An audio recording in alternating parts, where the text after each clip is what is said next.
All right, well, I have 12:02. I think people are still trickling in, but I think we will go ahead and get started.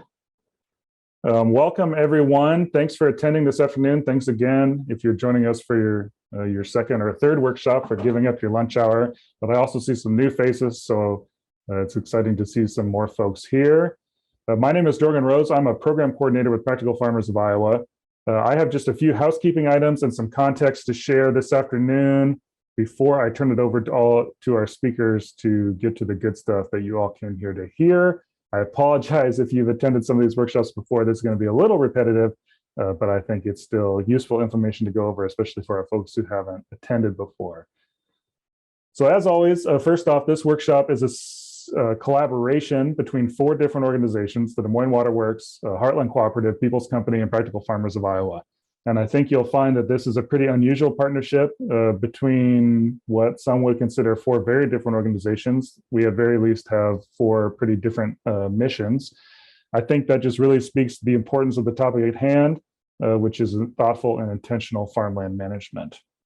So before we get started with today's workshop and you hear from some of our speakers, I did want to share just a little bit about Practical Farmers. We are a farmer and landowner-led member-based organization. We have members throughout Iowa and in surrounding states and really across the world. We have the mission to build farms and resilient farms and resilient communities, and we do that in a few different ways. We offer financial assistance for things like cover crops and small grains. We facilitate farmer-led on-farm research, and then we also have educational and outreach programming like this workshop here today. So if you would like to learn a little bit more about all the things that we do here at Practical Farmers, you can visit our website, practicalfarmers.org, and learn more there, or feel free to reach out to myself, Jorgen, at practicalfarmers.org, and I can tell you everything you want to know. So just some background. The goal for our 4 organizations in planning this workshop is really to provide some information and resources to you all, farmland owners who are interested in learning more about farmland stewardship and farmland management. And so the theme for today's workshop, Strategies and Next Steps, builds on our previous workshops. Those workshops are archived on our webpage and on YouTube. I will put a link in the chat as soon as I'm done with my introduction here to those recordings, so make sure you check those out. But today's workshop is really our attempt to offer some concrete tools and next steps, some tactics that you can take and use on your journey towards more thoughtful and intentional farmland management. And just one note, so our workshop next week will cover much the same information. The presentations will be very similar, but there will be a special focus on women landowners. And so my coworker Maggie Norton will be facilitating that workshop, and we'll have a little bit more time for discussion. So feel free to tune into that workshop as well if you are a woman landowner. So just a brief overview of our agenda this afternoon. Once I'm done here with my introduction, some housekeeping items, I'm going to turn it over to Molly Aronowitz, who's the Sustainability Director and a Certified Land Manager with People's Company. She's going to talk about different types of leasing strategies for farmland. And then we're going to hear from North Central Iowa farmland owner Gene Eels about communication and relationship building strategies and techniques between farmland owners and farmers. And then we'll head back to Molly for a really brief discussion about sharing risk and sharing rewards in a farmland owner, farmland tenant relationship. And as always, we should have plenty of time for Q&A and discussion at the end of the workshop. So just a little info on how we're going to use Zoom during our Q&A time. Throughout the presentations, you should always feel free to type questions and comments into the chat box. We just ask that you make sure that to box is set to everyone so that everyone can see the questions and comments as they come in.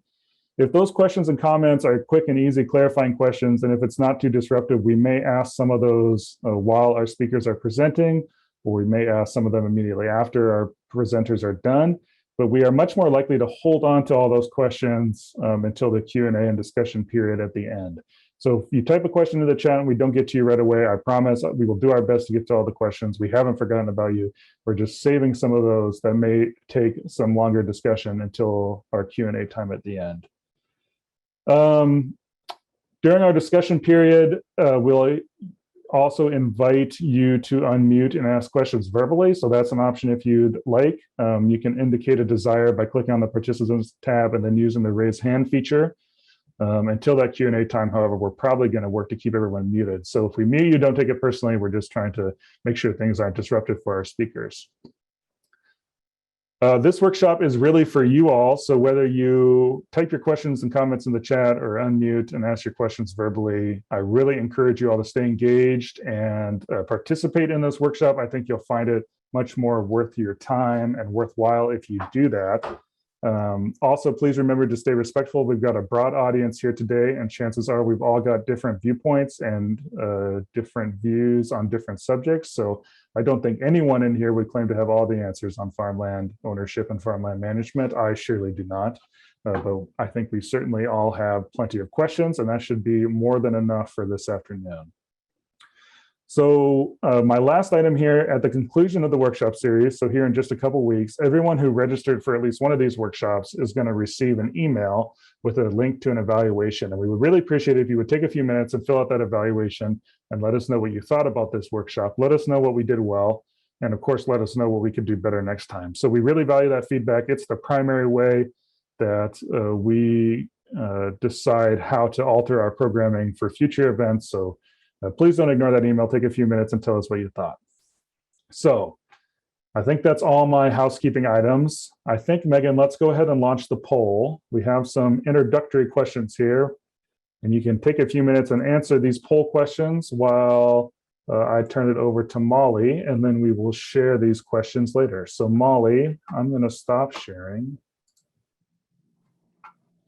and you can take it away. Okay, thanks, Jorgen. Hey, Megan, I have a note that comes up that host disabled participant screen sharing. Try now. I was slacking. Come on, Jorgen.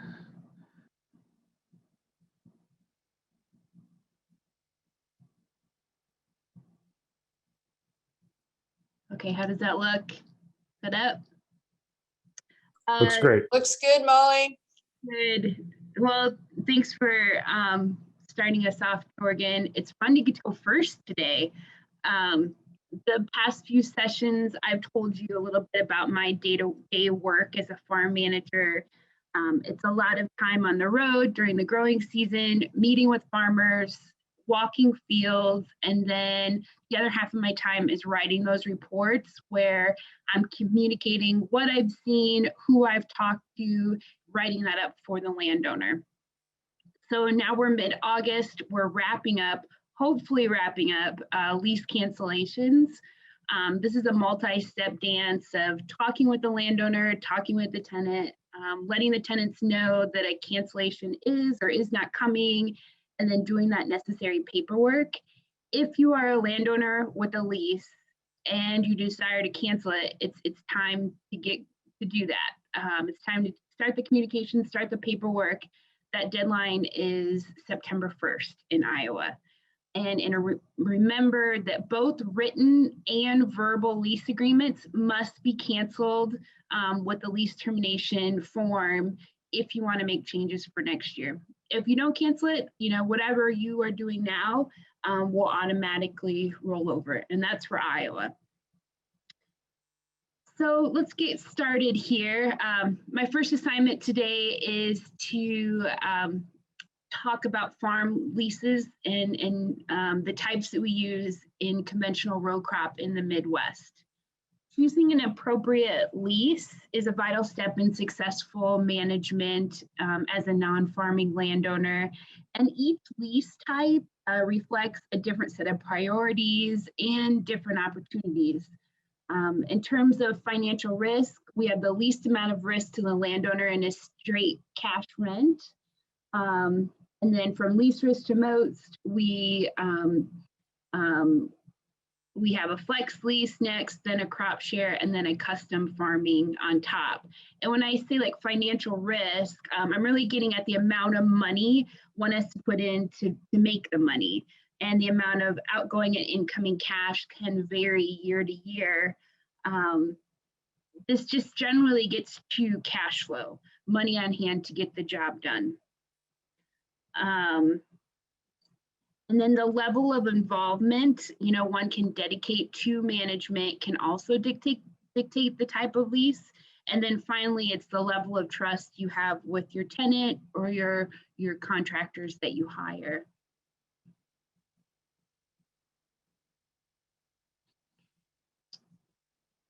Let's see here. Okay. Type of farm leases, we'll start with a quick overview of a custom farm lease. In this agreement, the landowner assumes all expense and takes the full crop at harvest. The landowner hires an operator or a local co-op to perform the various farming tasks throughout the season. This would include fertilizer spreading, planting, spraying, harvest, and handling grain. What's really rewarding about a custom farm agreement is that the landowner gets to make all of the management decisions. And as the saying goes, more risk, more reward. So, for the novice, this might all be overwhelming, but the good news is that there are many advisors at the ready to help with decision making, everything from choosing seed, fertilizer, chemical, and how to market the grain. And with a little, doing a little homework, a landowner can put together a trusted team of advisors, or on the other, side, hire a farm manager to oversee those working pieces, or even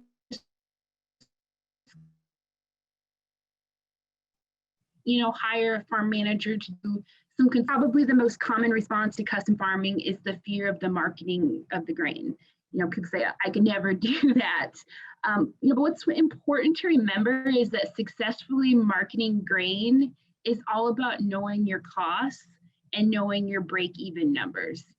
You don't have to sell at the peaks to make money. You just need to develop a plan and execute it.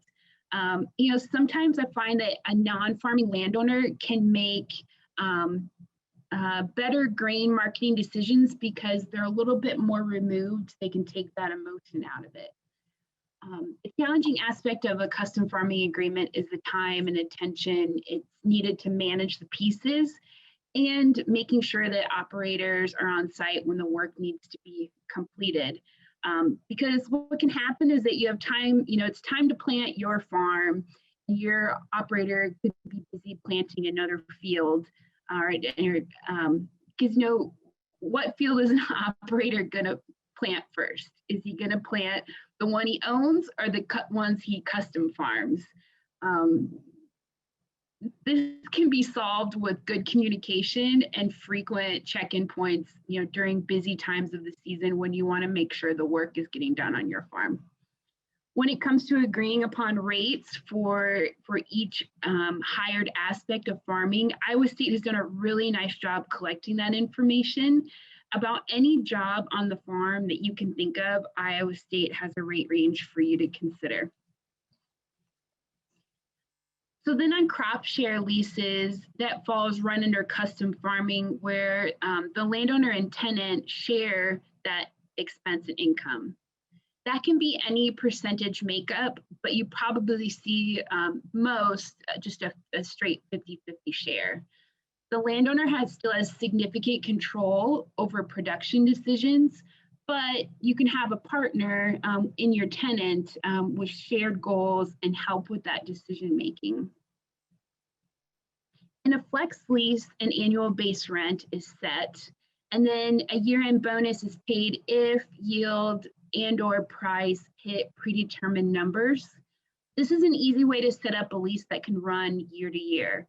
When prices are up, the landowner benefits. When prices are low, the tenant's not overpaying on rent. The biggest challenge of a flex lease is finding the right formula to set that bonus. It's really easy to overcomplicate that bonus formula. I would urge you to keep it simple and base it off actual yield and local grain prices. And then last, just a straight cash rent lease. In a cash rent lease agreement, the tenant makes all production decisions and takes the full crop. The landowner receives a basic cash rent, and that rent does not have the ability to slide up and down if yield or grain markets jump up. So a good example of a cash versus flex lease was last August. You know, last year at this time, the grain markets were very depressed and many farm leases rolled over for 2021. Then during harvest, the market started to rebound and we have seen those prices, you know, continue to remain high.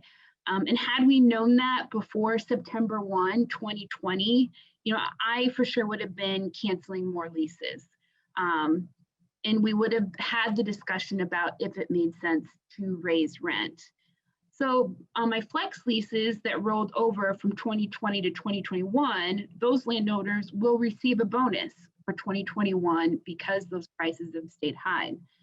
What's important to remember in a cash rent lease is that that tenant has the right to peaceful enjoyment of that rented land. The landowner has to remember his or her place in that agreement and what decision making they're able to do. So how do you choose which lease is right for you?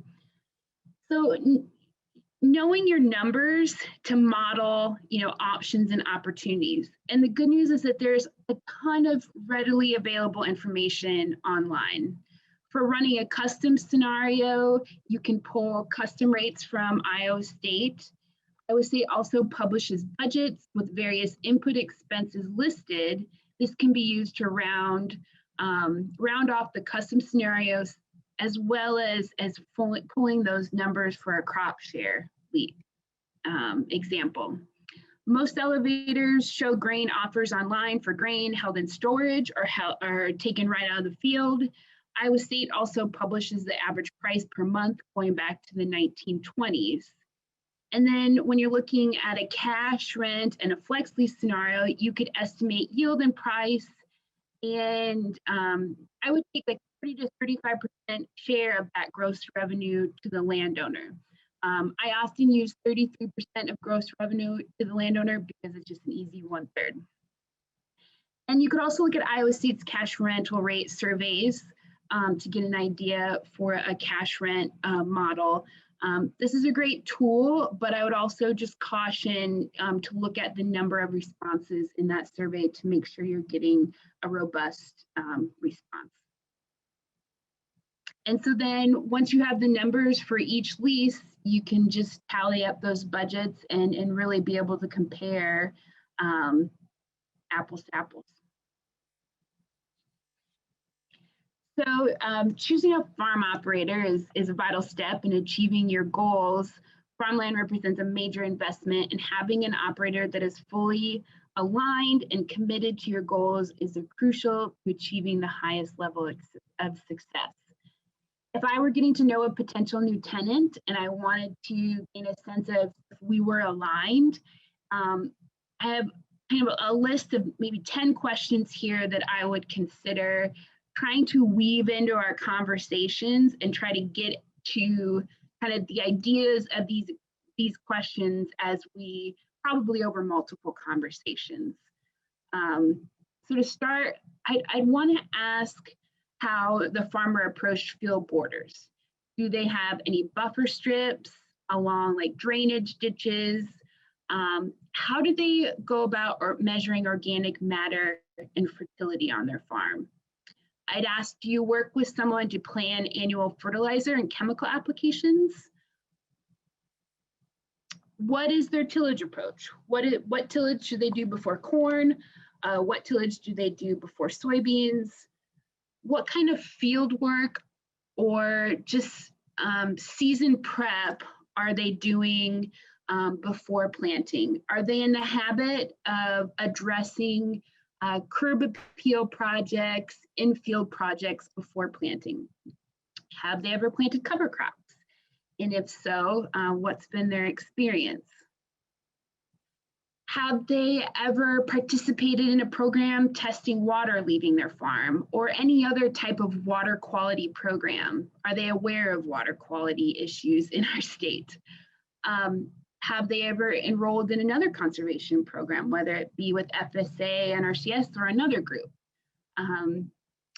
Do they think about wildlife? Do they think about pollinator habitat on their farms?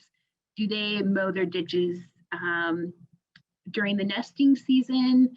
Do you see any flowers on any of their farms, in the roadway ditches or field borders? Do they have any, and this gets to, do they have any CRP on their farms? And, and what is most important to me on those questions is maybe not what they answer, but how they answer. I want there to be a thoughtful discussion around these questions, because even I can appreciate the answer, like, I don't know, but I'm interested in that, or I don't know, I'm willing to try, is far better than that's not how we do things. And that gets to the heart of this checklist. I want to work with farmers that share information and are responsive when contacted. And if we can have a productive conversation, we can typically get on the same page with shared goals, shared production practices, and negotiate a fair lease. And when we get into that groove, it's easy to get conservation work done on the ground. We can discuss the checklist and we can execute. But what if you aren't at that stage yet? I would consider writing a one-page lease addendum to add to my farm cash lease or my farm flex lease. And this list on this slide touches on maybe some of the items that I might hit on in that conservation lease addendum. And I think what's really important is that you pick a small 1 to 2 to 3 priorities to focus on, because if you have a long list of items that you want to require in your cash rent lease, then you should be custom farming. You should be crop sharing, where you get to make the decisions. Just remember, a landowner, you do give up control in a cash rent lease, and that's just part of the deal. So if I was working with a tenant and we're working towards this of improving the farm together, 3 things that I might pick in a conservation addendum, I would have something about planting. If I had a farm with waterways, I asked my tenant to farm through them and not around. This would help water channel into the waterway instead of along the sides. I'd add something about cover crops, where I would set up a 50-50 share of expenses for seed and application. And then maybe my 3rd thing would be field borders. I'd ask my tenant to maintain a specific width of grass along the drainage ditches. And I'd leave it at that for the year. And as those practices are ingrained into how that farm is farmed and how we work together, I would consider editing that list and approaching other things or the other provisions. So with that, I'm going to take a break and hand it over to Jean, and then we'll circle back to leases at the end. All right, thank you, Molly. Let's see if I can stop sharing. So I'm going to invite Jean to share her screen. While we're doing that, Molly, there is a question here in the chat real quick. Ruth asks, how wide a strip by drainage ditches would you like to see, Molly? Ruth suggests maybe 10 feet, but that's so tricky. It's so, I hate to say a number because it's farm specific. I mean, certainly wide enough to access it, I'd say, or mow it, have room so you can mow it with the batwing mower. But also, that gets to farmability and the specifics of the topography of the land. Any strip is better than none, I'd say. Good Right. question, very good question. Okay, Jean, you can unmute and take it away. All right, very good. Thank you so much. I am a landowner. I share a farm with siblings up in north central Iowa. And I've also done a lot of work with Women Food and Agriculture Network through my business called E-Resources Group. And so through that work, I have had the privilege of talking to more than 3,500 women landowners in a lot of states. And so part of what I'm going to share today is I'm mainly going to focus on my experience, but I may say we or others. And when I'm doing that, it's based on my work with Women Food and Agriculture Network and talking with a lot of other landowners to see what they've done and what they've made work for them. So I'm coming at it not from the professional level that Molly is, and I have just kind of a landowner's take on, kind of the practical implementation of some of these pieces.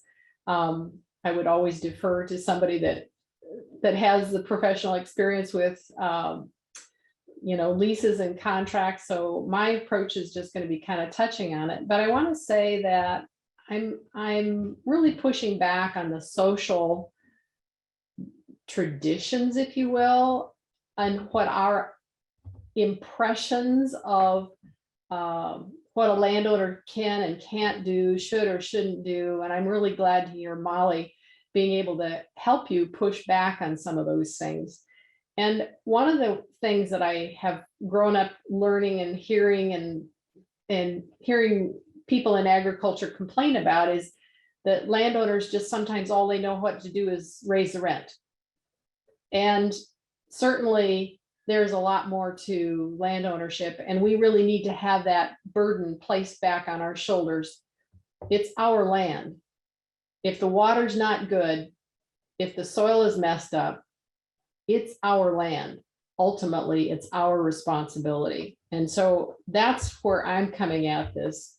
And I'm just going to shift now to say there are lots of ways that landowners can make change happen, but I'm going to focus on 3 ways that I think we can make change fairly quickly, relatively speaking.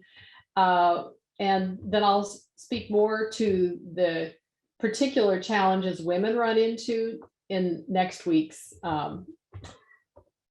workshop. So I'll keep things fairly generic here. Obviously, one place that we can make that change is with contracts and leasing, and Molly's covered a lot of those pieces, which is great. Communication, I'm going to center out a little bit more on that myself. And then changing farmers, literally and figuratively, if you need to. So as landowners, what we need to realize that in ag, change is a year away. We're talking a year before you can really implement some changes. So not only do we think about the lease time, but just recognize that your farmer may have seed contracts that come with services that go for a whole year, or they may have a favored time of year that they will contract for their seed, and that they may tie that up as early as December. And it's like, but we wanted to talk about something. So just be aware of those timelines. Another thing before, if you just suddenly take over and you say, well, we're going to do cover crops this year, there may already have been herbicides or things applied to the field that may make it difficult for cover crops to grow and thrive. So there may be herbicide carryover that if they had known, they could have done something different. Then do think about those lease renewal dates. Boy, they sneak up on you. I missed the getting something done by September 1st. And it's not that I wanted to change tenants, but I wanted to tweak our agreement a little bit. And I said, no, I'm not going to do it, even though we've got a great relationship. I wanted to honor my responsibility in that. And then just remember, it's a commitment for a year. Think about how fast you want change to happen. And if you want it to happen quickly, every change you make, you've got a year to play out. It's just that kind of a deal. The other thing that I think we fall prey to as landowners, when we're not necessarily on the tractor all the time, we don't always notice what is going wrong, if there's something wrong out there. So you may drive down the road and you may see field after field after field, and it kind of looks the same. It may be common, but it may not be normal. It may not be what should normally be happening. So if you're seeing a field that's got a lot of ruts in it where, grain cart or tractor or combine has gotten stuck and they pulled it out, and you see another field down the line, you may just think, oh, that's just the way it is, and not recognize that that's a symptom of poor soil structure. It's not holding together, it can't hold up the equipment, and you need to do something. So don't assume that there's no problem just because your tenant doesn't bring it up to you. And oh gosh, I talk to a lot of women. Oh, my tenant will tell me we've got a great relationship. He tells me anything that goes wrong. Doesn't mean that he's trying to deceive you. It just may not be the problems that he's dealing with. They may not seem like something that A, you might want to take care of, or B, he can work around them, whether it's good for your land in the long run or not. It just may not. He's operating on a year-to-year lease. It's a different level of problem. So don't assume that there's no problem. You need to know that the problems are yours. They're not his problems or your farmer's problems to solve. They're your problems. And so you need to know what they are. And you can help your tenant. You can help your tenant out with things. There's a lot more opportunities to be helpful. It doesn't have to be an adversarial relationship. I'm never advocating for an adversarial relationship firm, but you don't have to go in with your fists doubled up. You can help. There's some very interesting ways that I think you can help. So I'm putting this one up partly for Molly's sake. And you can ask for conservation even with cash rent, and she just put that in there. And you can do it even if the contracts and the relationships are as old as Methuselah. It doesn't matter if they go back way back. You can offer your tenant a longer term lease. Man, if you've got somebody that you've had on the ground for family generations after generation, functionally you're operating with a long-term lease. Maybe you want to keep that relationship going. You can ask for, and codify a longer term lease. You need to record it if it's 5 years or longer in the county recorder's office, but you can do that. So this is a family photo, Molly, of digging in tile up in north central Iowa. One of the other things when it comes to contracts that is kind of outside of lease arrangements and those kind of things is you can help find cost share. Gosh, I'm eager to have my tenant succeed. I'm eager for him to be successful, because the more successful he is, the more likely I am to have success in the long run as well, both financial, but also with what I want to have happen on the ground. So that's something that you can do. And whether you put that in the contract or it's outside the contract, you can work with that if you've got great communication. Oops, and then you can help transition. And maybe you take a little lower rent on a little portion of it for a period of time to support that experimentation that goes on. So let's move to communication. Definitely talking to your tenant. And I'm going to say often. I would venture that there's a lot of farmers, and I've talked to a lot of women who say, oh, my farmer doesn't want to talk to me very, he doesn't answer, he doesn't respond very well. It doesn't mean that it's not the right thing to do. Ask often, poke often, invite yourself often, have that conversation, keep at it. It may not be typical, but that doesn't mean that that's helpful at all. It isn't helping you at all if you don't talk to them more than twice a year. Yes, they're busy. So are you. Make sure that you have lots of low stakes talk. My gosh, if you're only going to talk about rent or money, why would your tenant want to talk to you? Because if the impression is that all you're going to do is raise the rent, because that's what landowners do, is they raise the rent. My gosh, have some low stakes talk about some other things. Ask about the operation beyond your farm. Figure out what else is going on. How does it nest within all the other things that are going on? Is this somebody who's super active in the community? What else is happening? Are they actively involved in organizations where they're learning things that may give you a window into some of their other thinking. And I know plenty of people that don't have that much information about their farmer, and they really could. And I think poking often is a good idea. The other thing that I think is really, really important is to not spring things on people. Oh my gosh, talk before changes are expected. Kind of give them a chance to think about what it might mean to say yes to what you're asking. Do I need to think about equipment? Do I need to take some courses this winter? Do I need to make sure that I pick up on and have a conversation with somebody that knows a lot about that? Because, oh my gosh, my landowner is talking about me doing, a saturated buffer, and wow, I don't know, give them some time to think about it, because they're managing operations that are very expensive, very high risk. There's a lot of moving parts, and there are so many moving parts to adopting new practices. Just start kind of projecting what that might be. Let them know where you want to go.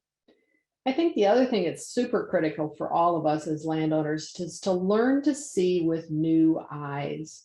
If you have not updated your understanding of soil, what's happening with soil health, if you haven't updated that in the last 5 years, get going. Figure out what's going on out there. Understand where people are learning more about science, and learn to see that landscape. Don't assume that just because it's common that it's necessarily healthy. We've got a lot of land in Iowa that is getting degraded fast. Our corn and soybean only rotation has left us with some damage that we can repair, but we have to get at it. We just can't let it go. So learn to see with new eyes. Train yourself to look at the landscape. Look everywhere you go. If you were watching the Field of Dreams last night and you were watching the aerial shots coming in, how many of you were looking at the light spots in the cornfield wondering, I wonder what's going on in the light zones? Learn to see with new eyes. One of the challenges that we have as landowners is balancing the psychology of all of this, because there really is a psychological component. If you think about this curve as a normal population distribution, a bell-shaped curve, it's a fairly common graphic used in all kinds of situations. And it doesn't matter which end of this scale it is, but where are you? Think about what you are. Are you somebody who's early into something new? Are you an early adopter? Are you a risk taker? Or are you also just kind of like, well, I don't really know, but I really want to improve conservation. I want to improve some things. Well, that's one thing to know about yourself, but then you also need to know that about your farmer, and you have to work at figuring that out, because your farmer, gosh, your farmer may be all the way at the other end of the scale. And that may be why they're pushing back and saying, no, no, no, no, no. Don't want to return calls, don't want you to go there, because they're far at the other end. Or they may be on the back end of the late adopters. Doesn't mean that they're a bad farmer. It's just there's a different psychology involved in getting them to say yes to help you with that whole process. So just think about that and recognize that changing farmers may be what needs to happen. So when it's time to change farmers, you can certainly interview likely candidates. And I also have some questions that we used when we interviewed our tenant. And if you want to put your name in the chat, Jorgen will collect those, and I will email you a PDF of my set of questions. They were very much geared towards conservation. That was what our family was interested in.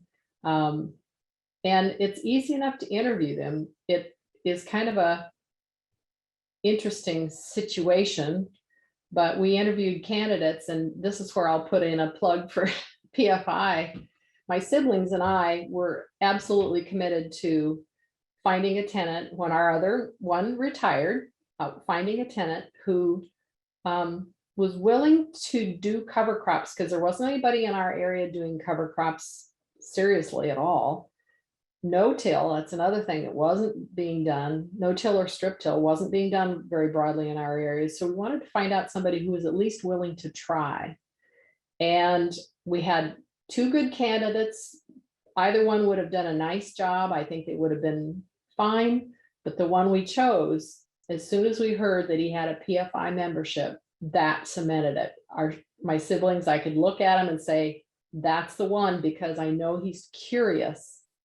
So it was a proxy for curiosity for us, that I knew he was curious enough to try, that he'd already been a member. So just in the for what it's worth department, just don't be afraid to do that interview. It's kind of an interesting process.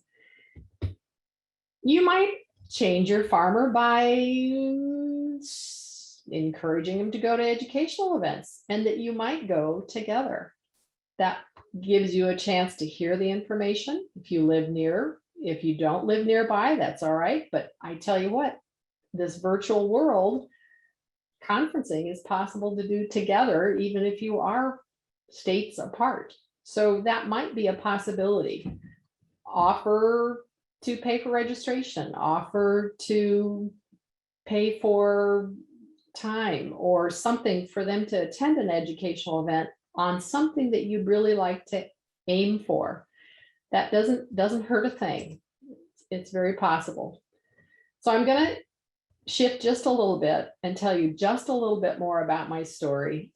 And that is that I do share land with siblings. They're older siblings that had been in the management seat before our tenant retired. They have mobility issues, and so we all live within 15 to 30 miles of the farm, but I'm the one now that can get there. I'm the one that I'm physically able to get out and do things on the farm, and I keep them informed, various ways. So our land it's not a very big farm, but it had 40 years of corn and soybean alternation. It was status quo, common practices, didn't know anything was going wrong till we started looking at the soil health and looking at it with informed eyes, with those new eyes. And we knew we needed to go to no-till, strip-till, and cover crops. And so we're also pushing to add more conservation practices because we've got compaction problems, the type of soil we have. Some of the easier things to do aren't going to work. We're going to have to go at it a lot harder. So that was what it was. This is not my husband. He's close enough to my age that I always feel kind of funny showing pictures of myself with my tenant, because we grew up in church together, but we certainly didn't, we're not married. So wanted to make that clear. So as we started being more aggressive with our conservation practices, what can we do? We really have a good conversational relationship. Not everybody has this. I'm just telling you what worked for us, because not only am I able to get there, I'm also nearby, and I have a great relationship with this guy. And so we embarked on several things that were new for him. And as long as we're in a partnership, stewardship partnership on a cash rent basis, we were able to try some things. So we wanted to try roller crimping soybeans, or the cereal rye before soybeans, in 2019. So we really planned ahead. And in 2018, we did an aerial seeding, and we intended for it to be heavy enough so that we would have enough cereal rye to roller crimp and get the residue on the ground. My goal was not so much that we would do it without chemicals, but that we would get residue on the ground so that I would start getting more microbial life and feeding the soil life. So we flew on the rye, but it was really thin. It was aerial seeded and the edges were thin. And I looked at those end rows and I thought, my gosh, the end rows are where we need it most of all. We need the root action to break up the compaction. So I, on my own, I talked to him about this, my tenant about this, but I was the one that made the arrangements. I found a guy who had a little drill who could come in. I bought the seed. I paid for all of those things to add some around the edges so that our cereal rye was thick enough so that we would actually have a good experiment, because I was pushing that experimental rye. Well, then it was, we wanted to be, and in 2018, before we even planted, we were sure we had a roller crimper that we could use.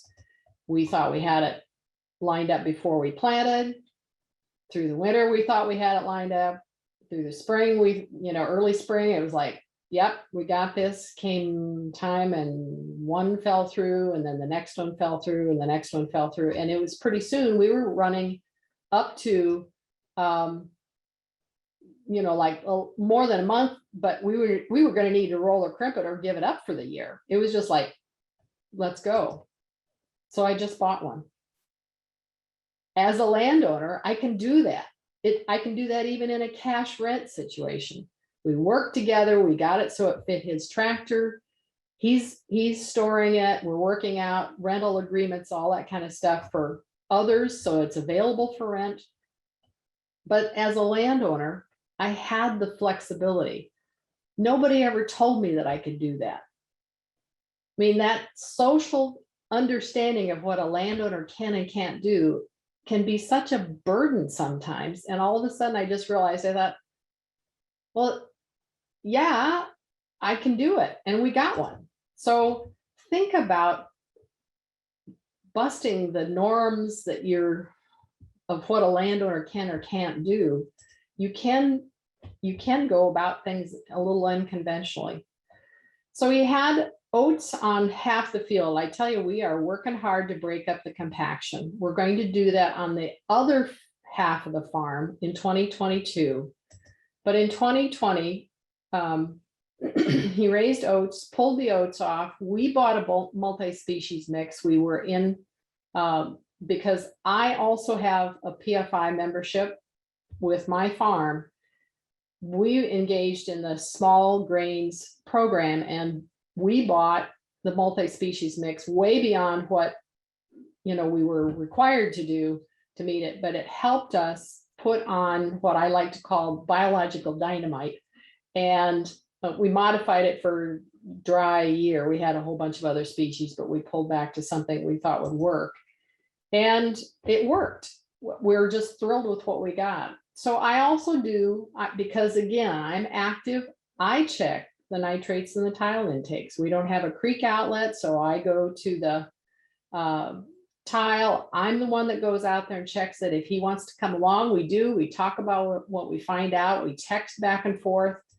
I'm also checking the soil temps. So I don't live so close that I get there very often, but it's interesting to me to see what's happening. I want to make sure that we're not baking the soil bacteria.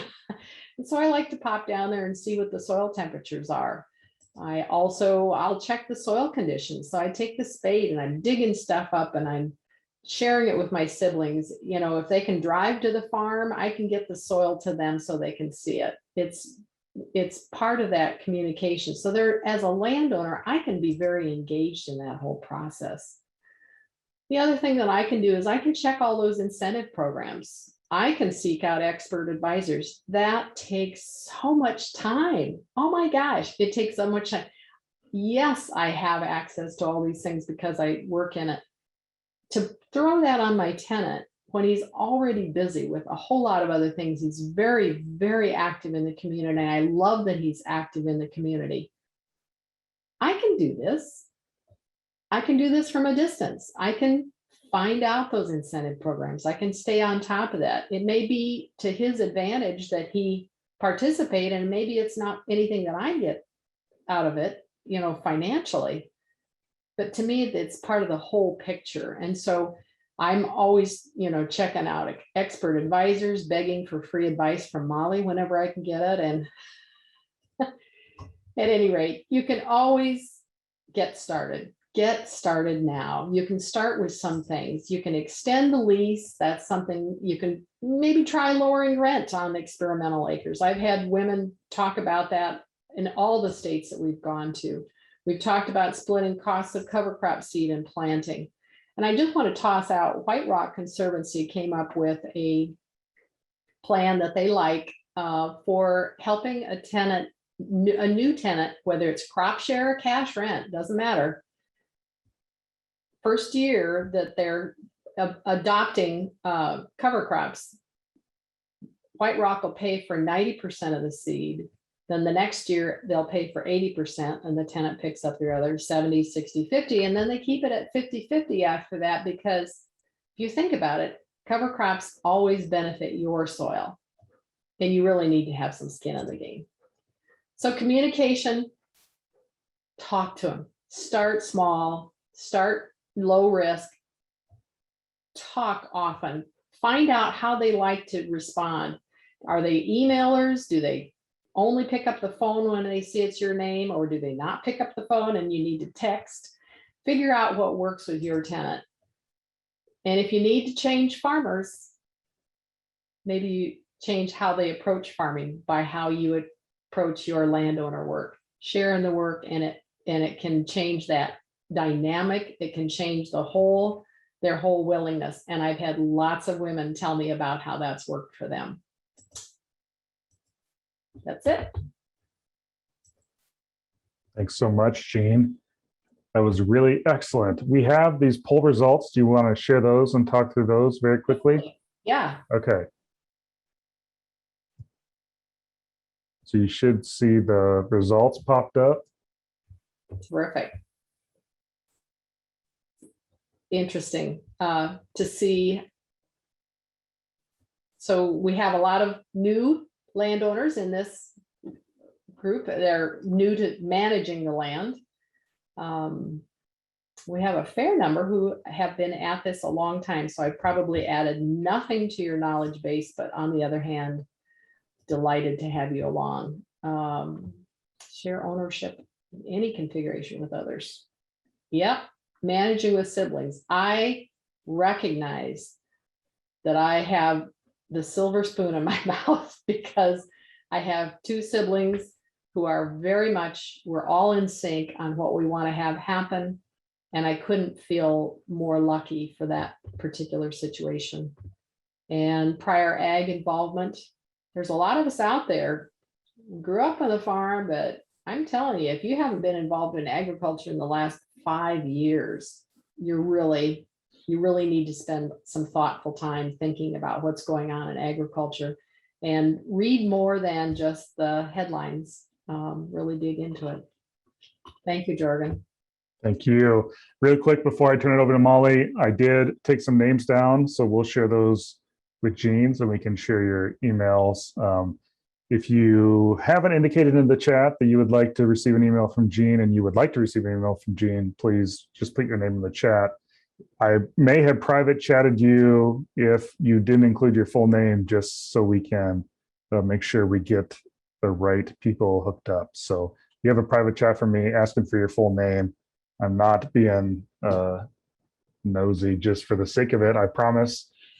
So I think, Molly, we're going to talk a little bit about sharing, a little bit more about sharing risk and sharing in the rewards.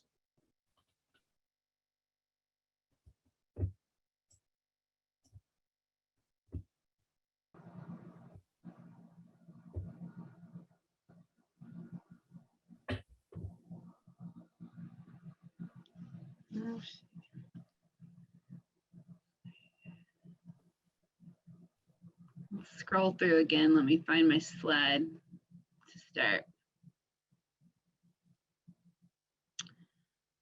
You see that, Jorgen? Okay. So I'm at a work conference this week for professional farm managers in Iowa and Illinois. And yesterday was a tour day, and I sat next to a gentleman on the tour bus that's been managing farms for over 40 years. And we were sharing stories on what we have seen working with landowners, working with tenants, and could laugh now, looking back at sticky spots we'd found ourselves in. I'm rounding the corner on 10 years managing farms, so this manager has some years on me. And what struck me was that he was still encountering similar challenges that I was. And it got back to the same question of what is fair? What is fair to the landowner? What is fair to the tenant? And there's no one size fits all on finding that equitable rental relationship. But when I think about the working relationships that I enjoy, where things are progressing and things are going well, I'm probably getting closer to that equitable rental relationship. And I think about, the people that I enjoy working with, and where I don't think the tenant dreads seeing my number come up on his phone, I think that there are some common factors there. And they are, a desire to improve the farm and to address repair and maintenance. It's communicating annual budget for those projects, understanding the connection between economic and environmental factors. And as the manager, part of that is realizing this can be actual connection or perceived. Knowing goals and most importantly, willing to communicate them. And what Jean spoke to, understanding the seasonality of the work, of how far we're looking out, and understanding the busy times for all the players and how the seasons fit into that. And then within that short list, we work in a cycle. We plan, we document, and we improve. And then you start over again. Part of getting to this point is being an informed partner in this business relationship. Participating in this webinar speaks to that, and I really hope that this has been a valuable experience for everyone. Here's some other items or areas and information that I would want to dig into as an informed landowner. Method for determining market value. And really this speaks to setting a system or a formula that you can return to annually to help you determine if you're in a cash rent, if you're in a flex lease, to help you determine what's fair, and revisiting that system, that formula annually to check in. Know how your farm compares to the county benchmark. Use public survey data to compare. Know your soil types. Have an understanding of the farmability of your farm from the farmer's perspective. And when I think about this, I think about tight corners in the field, narrow driveways, having to load grain from the road versus the field, the width of terraces or infield structures, and how that compares to the width of your tenant's equipment. Just how your farmer moves in the field for each operation. Have an understanding of the farm improvements, and really the outstanding characteristics, what sets your farm apart. And I've been banging this drum for three sessions now of knowing the production history, knowing the practices, knowing that historical yield, getting that data, collecting it so you can start making decisions on your farm. Fertility records, and then having a sense of a farmer's expenses, where grain sales are, understanding, input costs and when the farmer is buying and selling, and then always having an understanding that no one is buying at the lowest and selling at the highest. Having an understanding that we might see those high prices, but getting up to those high prices were also good prices too, and probably we're selling up and down along the way. The more a landowner can come to the table with knowledge of the farm, the more even the playing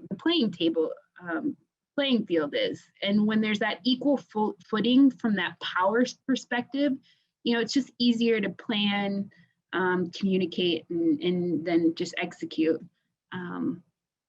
And I'll probably leave it at that, and then we can go into our Q&A part. Thanks so much, Molly. Jean, do you want to share that chat answer that you just, Maureen asked a question in the chat earlier about the cost of a roller crimper. And Jean, I saw you just answer that in the chat. I don't know if you want to share that verbally. Depends on how wide a roller crimper you need. But I checked with my tenant and we talked it over and got about a 15-foot one. And it was about $8,000, just roughly, and delivered price and all that. And I'm sure one even that size would be quite a bit more expensive now with the price of steel and availability. And I watched some of the Twitter feed from farmers that were discussing this, and Facebook too. And some were looking at wider ones, and they were, significantly more expensive. So because my farmer has generally smaller equipment, we thought we could get by with a 15-foot. 8 is smaller. And the other consideration when you think about a roller crimper is how you can transport it. If you need to transport it from, down the road, do you need a trailer? Do you need, can it pull, does it pull on wheels, et cetera? So there are a lot of different variations, but I was lucky to be able to find one quickly. And I'll put in another plug. It's available for rent in North Central Iowa, cheap. But we're happy with it. We're keeping it. It's available also for rent. Great. Here's a question, I think from Laura. Molly, Laura asked, you tossed out using 1/3 of revenue as a benchmark, but I missed the context and how she was recommending that 1/3 revenue number be used. So maybe you can just cover that. Yeah. Setting cash, using that 1/3 rule to set cash rent. Yep. I'm actually going to share my screen again and go to a chart here. Maybe, hold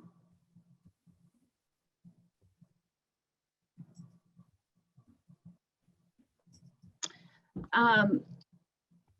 So this chart, there's a lot of ways to approach cash rent rates, and I like to pull all of the approaches, get them listed out, and find an average or a middle between all those approaches.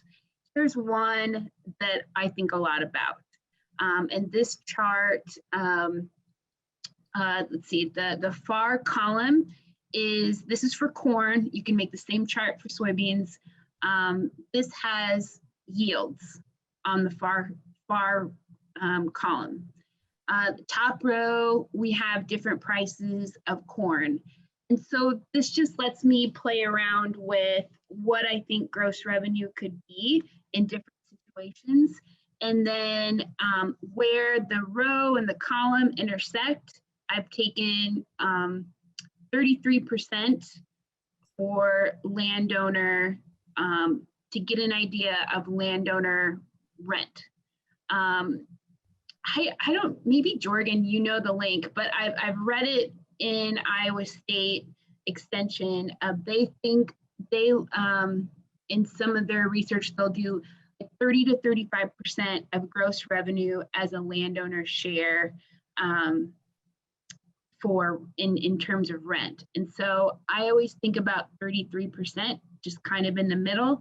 And I always think of gross revenue, and 1/3 of that could be considered when determining rent.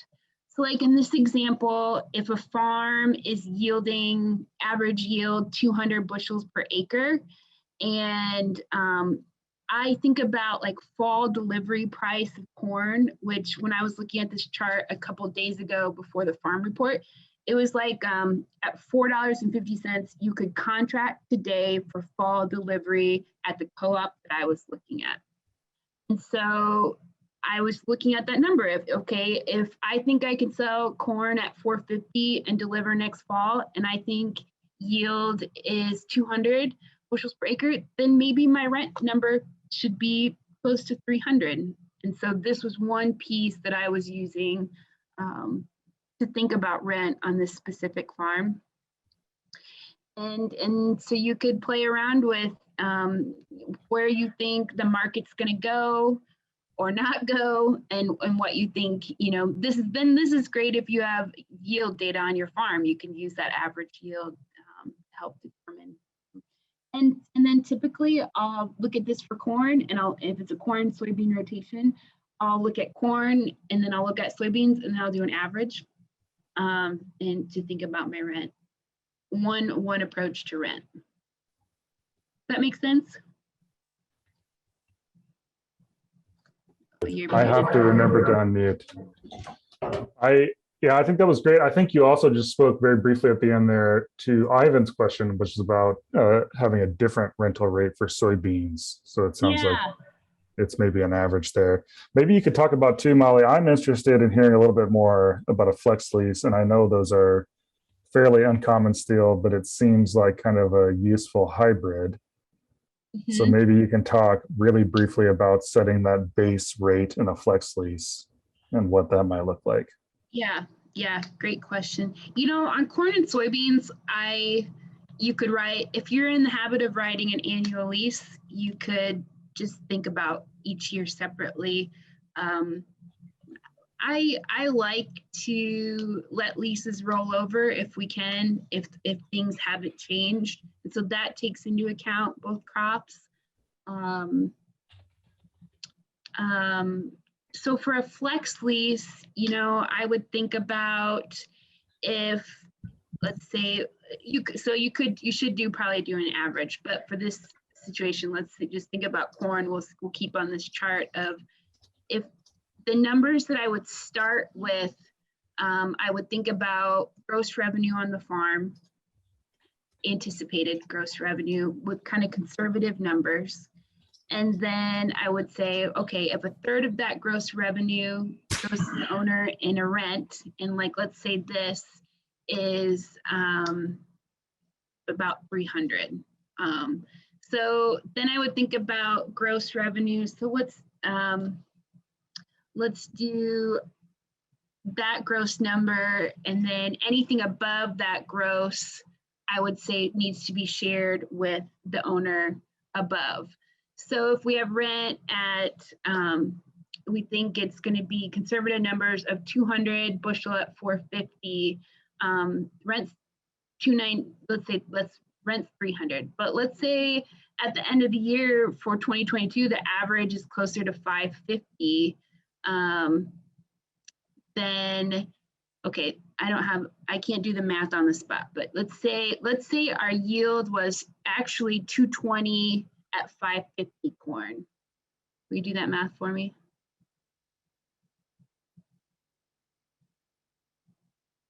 Are you gonna do it for me, Jorgen? You're muted. Yeah, I was working the chat. Run me by the math you want to get, and I'll do it for you. Or somebody, tell me what 220 yield at $5.50. I can't do the math on the spot. You want 30%? No, I just want total gross revenue. 1210. 1210. So if my base rent is 300, I'm going to think of gross revenue that we conservatively thought was 900. So anything over 900, I think then a new third needs to go to the landowners. So what'd you just say? 1210. 1210. So then I would say that range between 900 and 1210, a third of that needs to be shared with the owner. Could be shared with the owner in a flex lease. And so the key to a flex lease is keeping how you determined what's shared above what you think is going to be, conservatively gross revenue. But just keep it very simple. Figure out, I always do actual yield and then determine a way, agree together how you're going to determine price at the end of the year. Right. So the idea in a flex lease is that there's this base cash rent basically that is lower than it would be in a pure cash rent lease, but that provides some sort of baseline income. And then anything above that, if there's profit above that, then the landowner and the tenant share in that profit at some rate. Yep. So, and what gets sticky is if you want high base rent and you also want a bonus. You can't get it every way. You got to have a conservative base rent and then the opportunity for a bonus if prices and yield that exceed expectations. That's the tricky part, is setting that base rent with conservative numbers. So there's been a couple links shared in the chat. One is a worksheet from Iowa State on setting flex rent lease, and the other is a worksheet on setting cash rent lease. So as you'll see when you look at those worksheets, there are a variety of ways to calculate rents, and it's really going to vary by farm. So if you have, those probably have more detail than you would ever want to know. So you can take a look at those two resources, but I don't know. I see some questions in the chat, like what's a typical conservative base rent? Typical rent is looking about 300 for cash. Those questions are really farm dependent. So I don't know, Molly, if you could average across all your farms what you see as a average cash rent, but I think it just varies very much by county and by farm. And yeah. 300 rent is not typical. It has to be very specific to actual yields on your farm. The opportunity is specific to your farm and local prices. Beth, I do not. I'll see if I can dig some stuff up for South Dakota resources, but you might have similar stuff from South Dakota Extension. I'll have to dig into that. South Dakota State University has some good survey data. I just picked up a new farm in South Dakota and I was trying to figure those numbers out. So Google it, you'll find it. Great. South Dakota State University. And Nathan brings up a real good point. And this was, if I was the farmer, it'd be the first question that I would ask on a flex lease is, if things go the opposite way, shouldn't the landowner take part in that also? And yeah, that makes sense. But that's just, I'm sure that there's a flex lease template out there with that option. I think traditionally in Iowa, the base rent is what it is. And maybe part of how that base rent is set considers crop insurance. Yeah. And I think, Nathan, you're right. The base rent in a flex lease should be lower than the typical cash rent. Yes. And it's basically the break-even price, right? Like if the farmer is just paying, in a bad year, just paying the base rent, they're still gonna break even. Yeah, and the numbers we use were simply just numbers we pulled out. Yeah, that's very specific to the farm. Ton of ways to write a flex lease. Every farmer I talk to probably has a different idea on how to write a flex lease, and no formula is better. It's just keeping it simple. However you do it, keep it simple.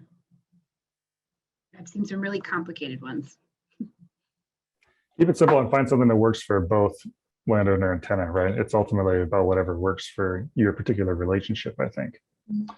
So Jean, you're working ahead of me in the chat. You're too quick for me. So there's been some questions about Jean's cover crop application strategies on their farm and then their termination strategies. So I don't know, Jean, if you want to briefly recap what you put in the chat. Sure. I know I could probably push my tenant further on avoiding the herbicide use and using the roller crimper specifically for that. But it's a point at which I'm not willing to go because it's a cash rent. And I know he bears all the risk if I suggest something that is an abject failure. Because I said, oh no, you can't spray those chemicals and the weeds go really bad. It's going to be hard for him not only this year, but also next year and on and on. So I am going easy on that particular thing because I'm in a cash rent situation. I've also got soil that I'm really trying to do something very specific with. And right now, my biggest worry is compaction and making sure that we break that up. So we haven't used the roller crimper for that purpose. I would love to get to that point where we can use the roller crimper and avoid one of the herbicide applications. But it may also be because I'm not wedded to this darn thing. You know, I own it, I can sell it. It's not like I'm feeling real wedded to it.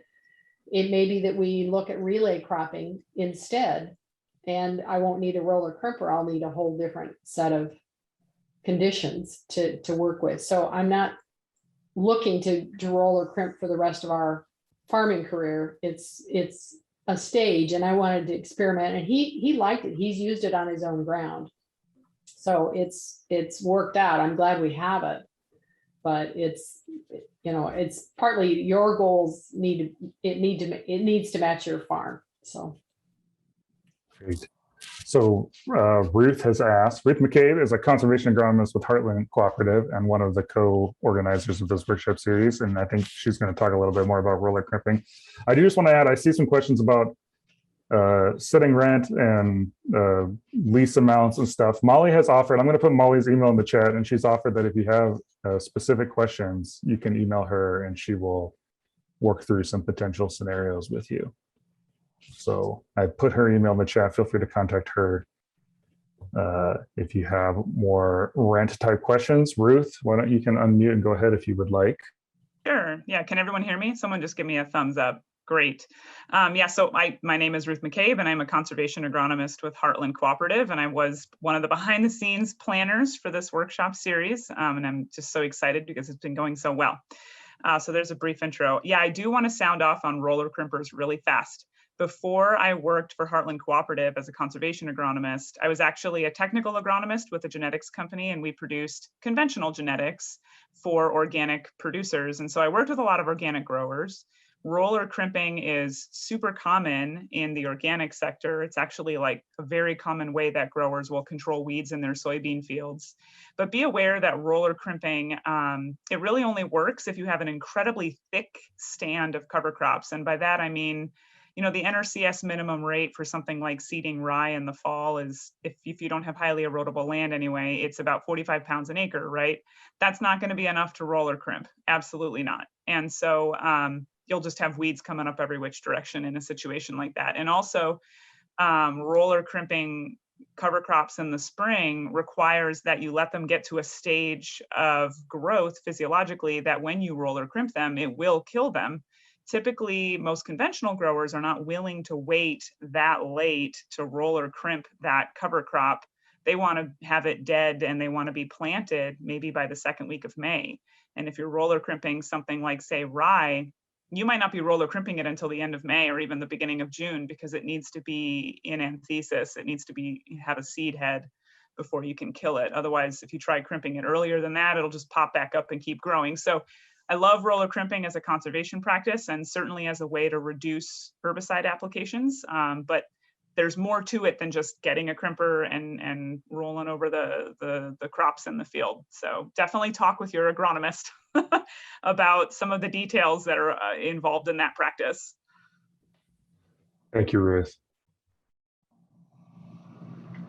So I want to take, there's Ruth Rabinowitz has a question in the chat. I want to get to that in just 1 minute. I do want to make some space if anyone would like to unmute and ask a question verbally. I promised that I would invite you all to do that. So I want to make sure we leave some space.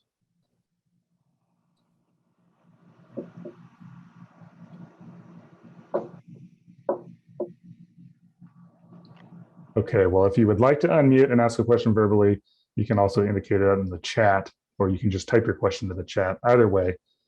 So Ruth in the chat asked, what's the best way to get your 20-foot grass buffers back?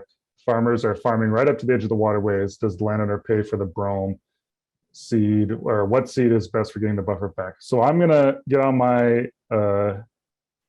as habitat coordinator for Practical Farmers of Iowa, get on my soapbox about using native, diverse prairie mixes for your field borders and buffers. And I will also say that, you know, Ruth, those field borders and buffers then become excellent opportunities for a program like the Conservation Reserve Program, where you're still going to recruit some sort of annual rental payment from those acres, even though they're not necessarily in production. The question about, you know, sharing costs for structural things like borders and buffers, Gene, I don't know if you want to take a stab at that, if you have any experience on your farm with structural stuff. Otherwise, we can let Molly talk about that a little bit. But I think anytime you're reducing the farmable acres in a field, you know, there has to be a conversation about the overall rent in that field. And then I think it's usually fair to say that the landowner should front much of that cost for those structural things. But Molly, what do you see in your experience?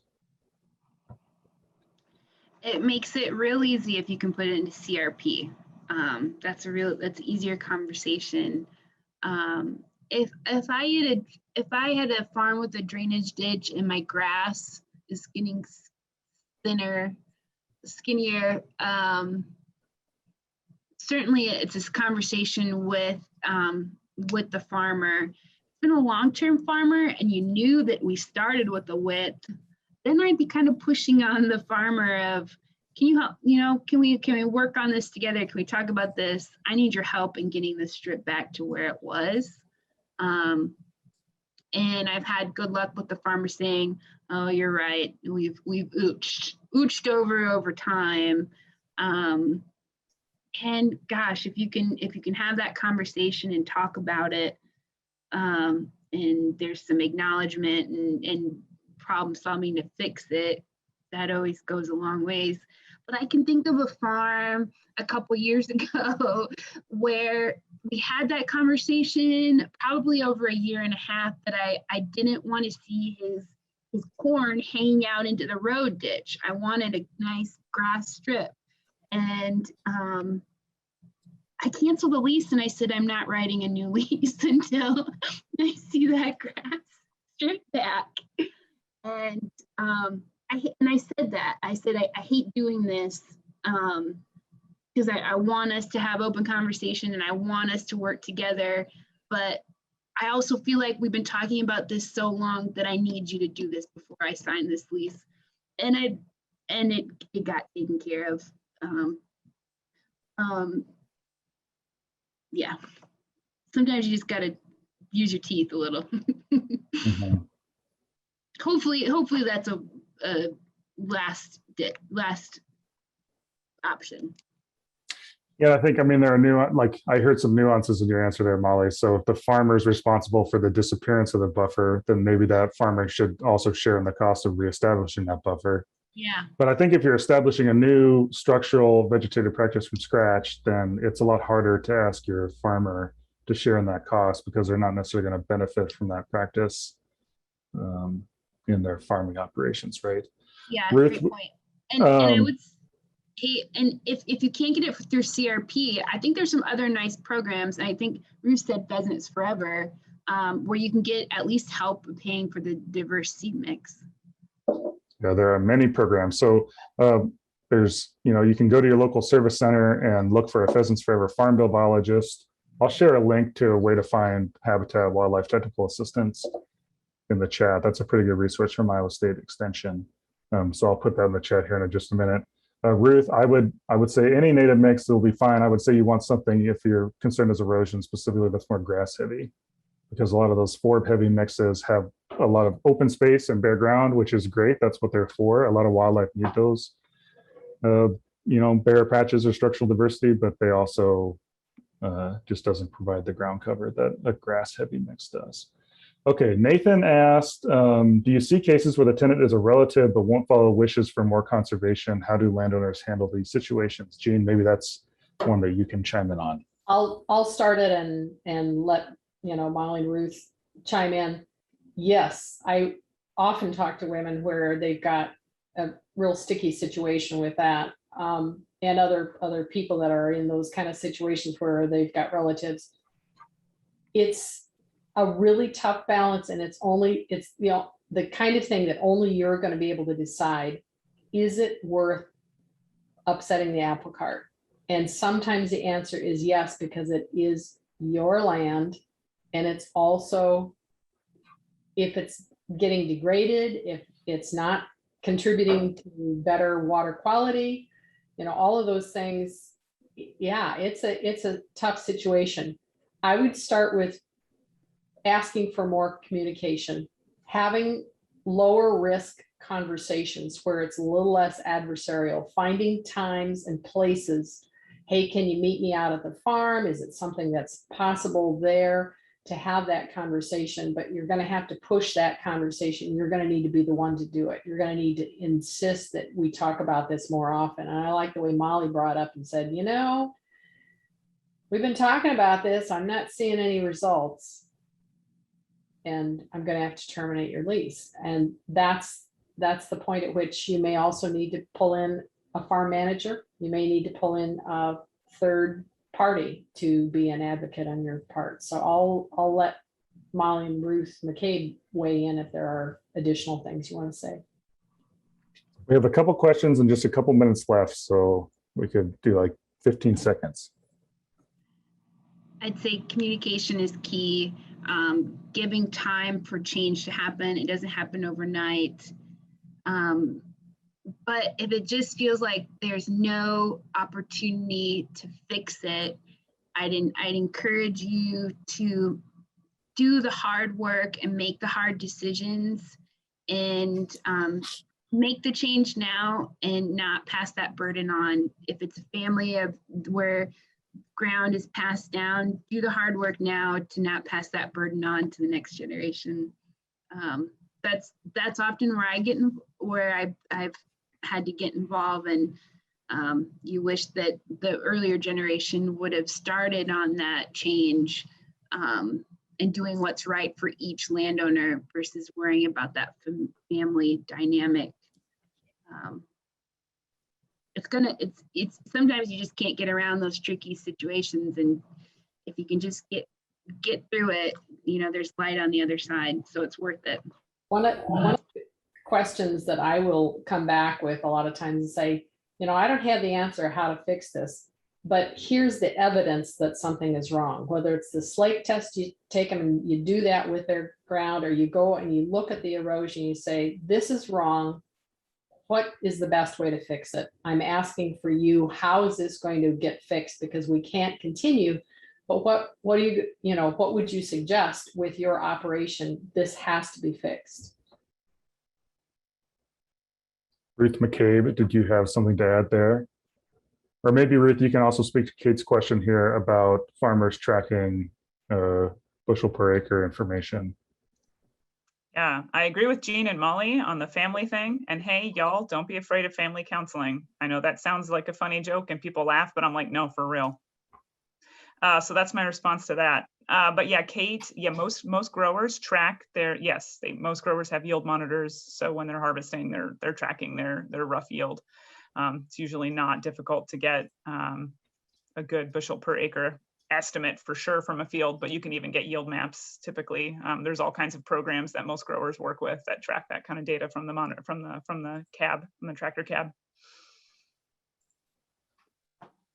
Great. And then I think our last question for today, Ivan asks, is there a rule of thumb for what the return on farm should be for landowners?